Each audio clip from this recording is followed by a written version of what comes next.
Galnet News, your galaxy in focus, 30th of March, 3301. In today's news, Code and Cosmic State in all-out war for Lave. The East India Company makes a mass onion head purchase. An explorer claims a rare discovery of many inhabitable worlds. And who wants to be a billionaire? An interview with a lucky winner.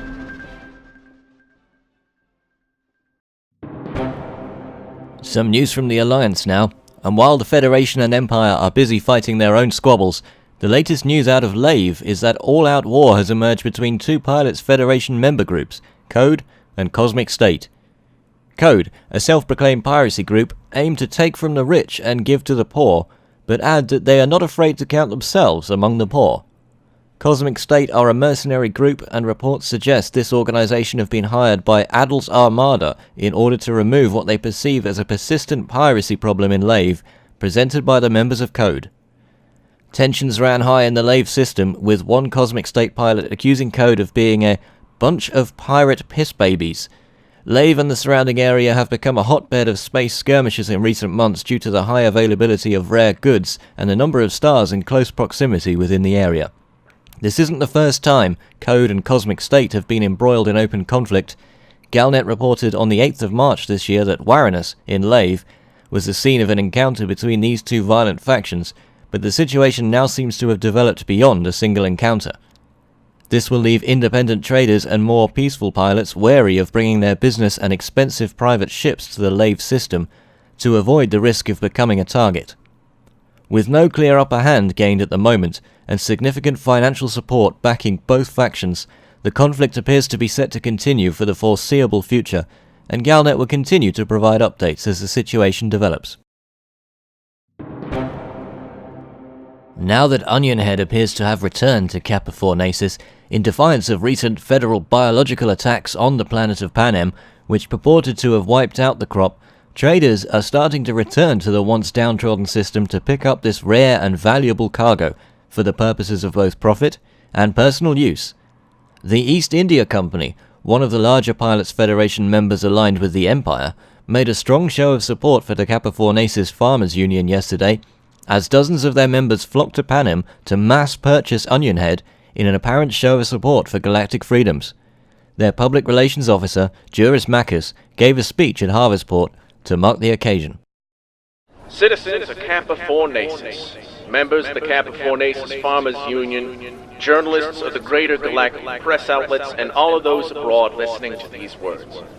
I welcome you to this here little press conference being held at Harvestport, orbiting Panem within the system of Kappa Fornacis. My name is Juris Macus, and I am the Director of Public Relations for the East India Company. Now, the East India Company is no stranger to controversy, and some would call us nothing more than a hive mind of pirates and warmongering sociopaths. I'm here to put to rest a few of those rumors.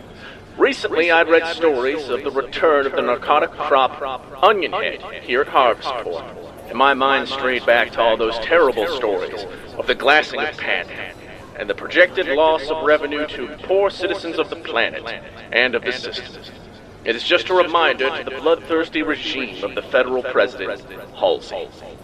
I've brought several wings here to Kappa Fornacis, and we've brought with us various agricultural medicines, machinery, and fertilizer to help the citizens of Panem get back on their feet, to continue to make the money and feed their families and from their hard work.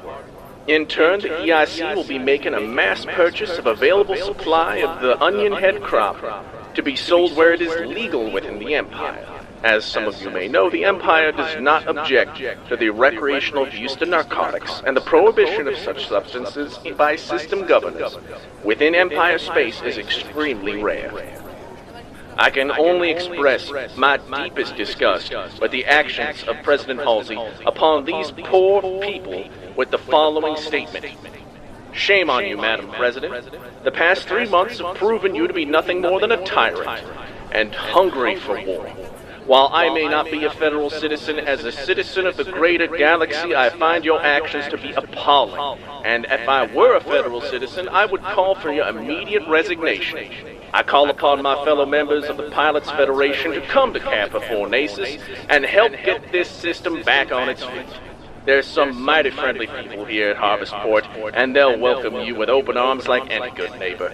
Now, I'll open the floor to a few questions, and then I need to return to my business with my associates with the EIC here. I'm joined now by Duris Macus, PR officer for the East India Company. A very impressive speech, I must say, but I've got a few questions for you as a result of that speech. What was your initial reaction on the first bombing of Panem? What brought you into this situation? Disgust. It was total disgust to hear that the Federation was oppressing these people in such a manner to take away their livelihoods. I have always kept a close eye on this story, and I always regretted that the EIC did not get involved earlier. Are you glad that Onion Head is back? Should people be free to use it and consume it as they want? Absolutely. The Empire is very much a use in moderation and for recreation society. Of course, dependency is a very serious issue, as is addiction. It should be something that should be addressed and handled. But by all means, I'm a firm believer in the freedom and the ability to do whatever one wants to, especially when it comes to your own body. And if you want to, partake of Onion Head, that's up to you. And if the demand is out there, we should meet it.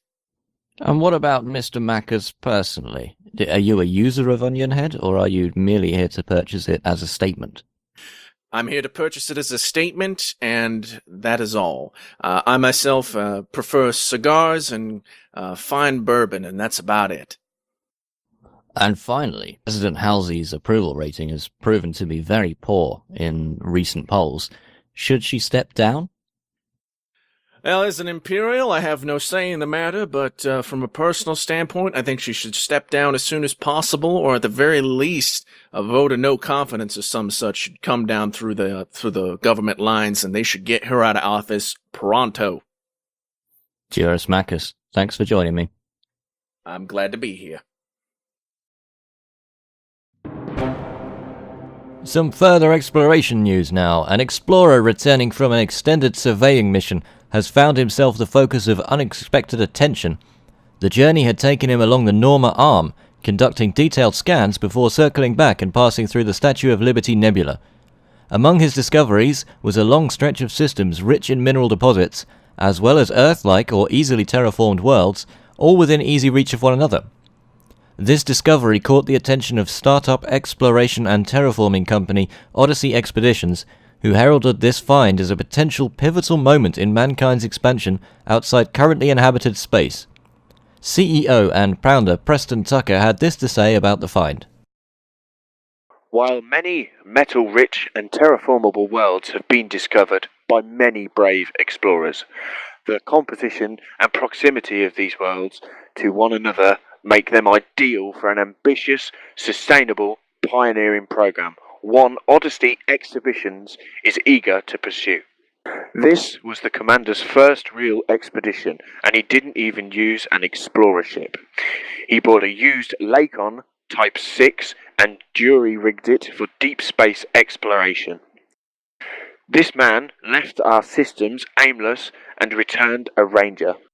We at Odyssey Expeditions feel that this pilot represents the true spirit of exploration and are looking for some way to honour it.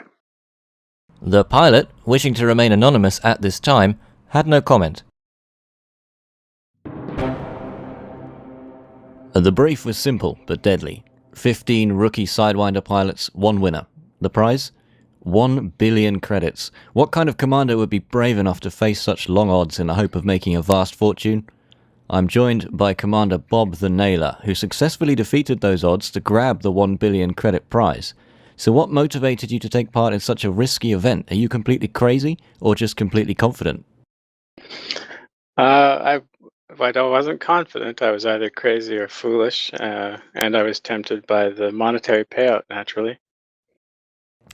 Did you believe that the 1 billion credits were really there for the winner, or did you worry that the organizer wouldn't stump up the cash? No, I actually thought there was a very good chance that all of us inexperienced pilots were going to be led to a remote location and executed for the purpose of amusement. But I was willing to take the risk for $1 billion. Did you have a strategy going into this?